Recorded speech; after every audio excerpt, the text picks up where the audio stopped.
بسم اللہ الرحمن الرحیم نحمدہ ونصلی ونسلم علی رسولہ الکریم۔ محترم سامعین اور ناظرین، آج بروز جمعرات 16 دسمبر 2021 کو آپ کے سامنے اس ویڈیو کے ریکارڈ کرنے کا مقصد صرف یہ ہے کہ تبلیغی جماعت پر جو پابندی لگی ہے سعودی عرب کے اندر، اس کی وجوہات کیا ہیں۔ تو ایک وجہ تو یہ ہے سعودی عرب کے اندر تبلیغی جماعت پر پابندی لگنے کی، جو ان کی طرف سے اس کا دعویٰ کیا گیا ہے وہ یہ ہے کہ سعودی عرب کے جو لوگ ہیں وہ ایک ہی جماعت کے لوگ تھے، اور باہر سے مختلف لوگ، مختلف جماعتوں کے لوگ آئے، انہوں نے جو ہے سعودی عرب کے جو لوگ ہیں، افراد ہیں، ان کو تقسیم کرنے کی کوشش کی۔ ان لوگوں میں سے ایک جماعت جو ہے وہ تبلیغی جماعت بھی ہے، اور تبلیغی جماعت نے جو ہے وہاں کے لوگوں کو آپس میں تقسیم کرنے کی کوشش کی ہے۔ اس وجہ سے جو ہے تبلیغی جماعت پر پابندی لگی ہے، اور اس کی کچھ وجوہات تو وہ ہے کہ جو گزشتہ سے پیوستہ جمعۃ المبارک کو سعودی عرب کی بڑی جامع مسجد کے اندر جو ہے ان باتوں کو بیان کیا گیا ہے۔ وہ باتیں میں آپ کے سامنے عرض کرتا ہوں جو سعودی عرب کی بڑی مسجد کے خطبے کے اندر جو ہے جمعہ والے دن بیان کی گئی ہے۔ وہ وجوہات کیا ہے جس کی وجہ سے سعودی عرب کے اندر تبلیغی جماعت پر پابندی لگی ہے۔ ایک وجہ انہوں نے یہ بیان کی ہے کہ اس جماعت کے اندر، یعنی تبلیغی جماعت کے اندر، خرافات اور بدعات موجود ہیں۔ دوسری وجہ انہوں نے یہ بیان کی ہے کہ یہ جو تبلیغی جماعت کے لوگ ہیں یہ اپنے متبعین سے کیا ہے، بیعت لیتے ہیں۔ اور تیسری وجہ انہوں نے یہ بیان کی ہے کہ یہ لا الہ الا اللہ کی غلط تشریح اور تفسیر کرتے ہیں۔ چوتھی وجہ انہوں نے یہ بیان کی ہے کہ اس تبلیغی جماعت نے رسولوں کا جو راستہ تھا اس راستے کو چھوڑ کر ایک الگ راستہ اختیار کر لیا ہے۔ پانچویں وجہ یہ بیان کی ہے کہ تبلیغی جماعت جو ہے وہ شرک کا ارتکاب کرتی ہے۔ چھٹی وجہ انہوں نے یہ بیان کی ہے کہ اس جماعت کے جو افراد ہیں وہ دعوت کے جو اصول ہے اور اس کے جو ضوابط ہے اس سے جاہل اور نابلد ہیں۔ یہ جو وجوہات انہوں نے بیان کی ہے کہ آیا اس کی وجہ سے سعودی عرب کے جو لوگ ہیں وہ مختلف جماعتوں میں تقسیم ہو گئے، یا ان کے اندر خرافات اور بدعات ہے، یا یہ شرک کا ارتکاب کرتے ہیں، یا یہ لوگ لا الہ الا اللہ کی غلط تفسیر اور تشریح کرتے ہیں، یا یہ لوگوں سے بیعت لیتے ہیں، یا یہ دعوت کے جو اصول ہے اس سے نابلد ہے اور اس سے جو ہے کیا جاہل اور ناواقف ہے۔ یہ تو ہر آدمی سمجھ سکتا ہے کہ اس کی کیا حقیقت ہے، کہاں تک ان باتوں کے اندر صداقت ہے اور کہاں تک یہ باتیں کیا ہے، درست نہیں ہے۔ وہ ہر آدمی اس کو سمجھ سکتا ہے۔ اس وقت ہمیں اس کی تشریح اور تفسیر کی ضرورت نہیں ہے کہ آیا ان کا یہ دعویٰ درست ہے یا ان کا یہ دعویٰ غلط ہے، اور آیا واقعتاً تبلیغی جماعت کے اندر یہ باتیں موجود ہے یا نہیں ہیں۔ یہ تو وہ باتیں تھیں کہ جس کی وجہ سے انہوں نے دعویٰ کیا تھا کہ ہم نے تبلیغی جماعت پر پابندی لگائی ہے۔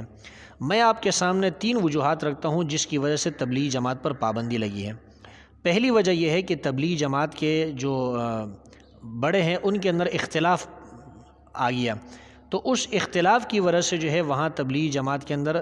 سعودی عرب کے اندر اس پر پابندی لگی ہے۔ تبلیغی جماعت کے اندر یہ جو اختلاف پیدا ہوا ہے وہ اختلاف یہ ہے کہ آیا اس تبلیغی جماعت کو شورا چلائے گی، یعنی کئی علماء بیٹھ کر اپنی مشاورت کے ذریعے، اپنے مشوروں کے ذریعے سے میٹنگ کر کے اس جماعت کو چلائے گی، یا ان کا ایک امیر اور سربراہ جو ہے وہ مقرر کیا جائے گا، وہ اس جماعت کو جو ہے چلانے والا ہوگا۔ تو یہ اختلاف ایسا تھا کہ یہ اختلاف وہاں بیرون ممالک کے اندر بھی چلا گیا، باہر کی دنیا میں بھی چلا گیا، سعودیہ تک جو ہے کیا یہ بات پہنچ گئی کہ بھئی اس جماعت کے اندر یہ اختلاف پیدا ہو گیا ہے، تو اس وجہ سے جو ہے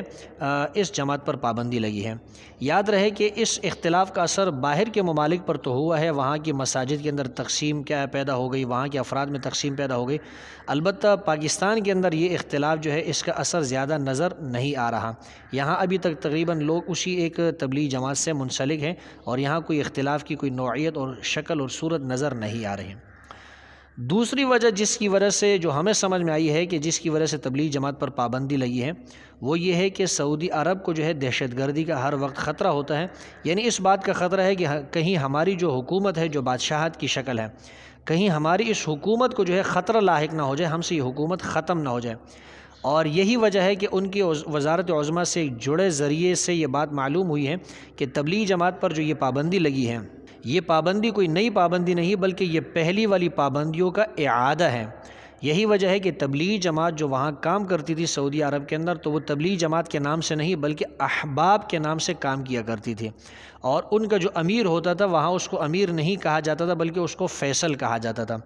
کیونکہ اگر وہاں پر اس کو تبلیغی جماعت کا نام دیا جاتا یا وہ اپنے امیر کو امیر کا نام ہی دیتے، فیصل کا نام نہ دیتے، تو پھر تو زیادہ اندیشہ تھا کہ ان کے اوپر سخت قسم کی پابندیاں لگ جائے، اس لیے کہ یہ امیر جیسے الفاظ جو ہے یہ زیادہ تر جو جہادی تنظیمیں ہیں اور جہاد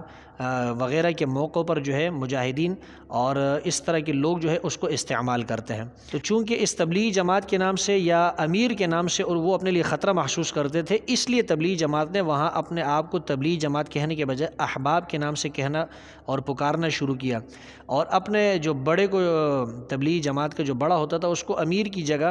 فیصل جو ہے انہوں نے کہنا شروع کر دیا، تاکہ کہیں سعودیہ والے اپنے لیے خطرہ محسوس نہ کریں۔ تو تبلیغی جماعت پر پابندی لگنے کی جو دوسری وجہ ہے وہ یہ ہے کہ وہ اپنے لیے اس کو خطرہ محسوس کرتی تھی کہ کہیں ہماری حکومت ان کی وجہ سے ختم نہ ہو جائے، یہاں کہیں ہمارے لیے دہشت گردی جو ہے وہ پیدا نہ ہو جائے۔ تو دو وجہ ہو گئی، ایک تبلیغی جماعت کے آپس کے اختلافات،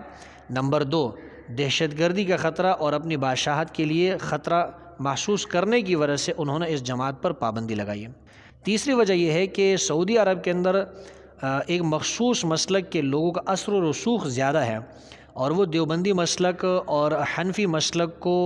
اچھا نہیں سمجھتے اور وہ ان چیزوں کو برا سمجھتے ہیں، تو ان کے اثر و رسوخ کی وجہ سے بھی اس تبلیغی جماعت پر جو ہے وہ پابندی لگی ہے۔ اور حقیقت میں اگر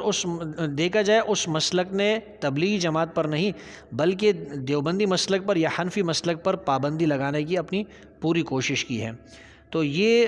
کچھ وجوہات تو وہ تھی جس کا انہوں نے خود اپنے خطبوں کے اندر یا اپنے ٹویٹ کے اندر کیا اس کا اظہار کیا تھا،